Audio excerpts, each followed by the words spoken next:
రోజు నాకు ఫోన్ అవును. వచ్చేస్తుంది, నేను సాటిస్ఫాక్షన్ అని చెప్పేస్తా. చెప్పేయాలి. ఇట్లాంటి సాటిస్ఫాక్షన్లే ఉంటాయి ఇవి.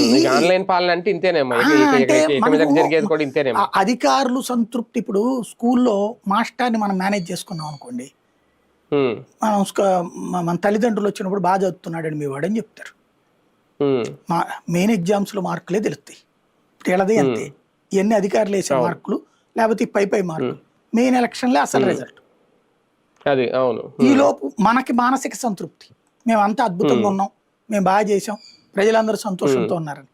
ఎందుకు సంతోషంగా ఉంటారు? బస్సుల్లో లేడీస్ సీట్లు నిండిపోయి జనాలు మగాళ్ళు నుంచుని ప్రయాణిస్తుంటే సంతోషపడుతున్నారా?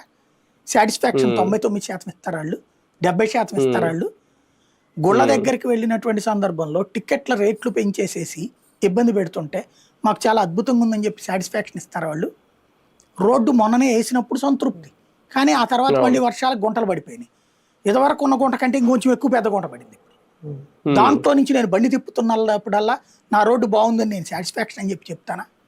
కరెంటు ఛార్జీలు పెరిగితే సాటిస్ఫాక్షన్ అని చెప్తానా నేను? అట్లాగే నాకు ప్రభుత్వం నుంచి నెల ఇస్తానన్న 1500 రాలేదు కాబట్టి అని మహిళ సంతృప్తి వ్యక్తం చేసిందా? 70%. లేకపోతే 60 ఏళ్ళు రాగానే పెన్షన్ ఇదివరకు ఇచ్చేవాళ్ళు, ఇప్పటికి 18 నెలల నుంచి నాకు పెన్షన్ రాకపోయినా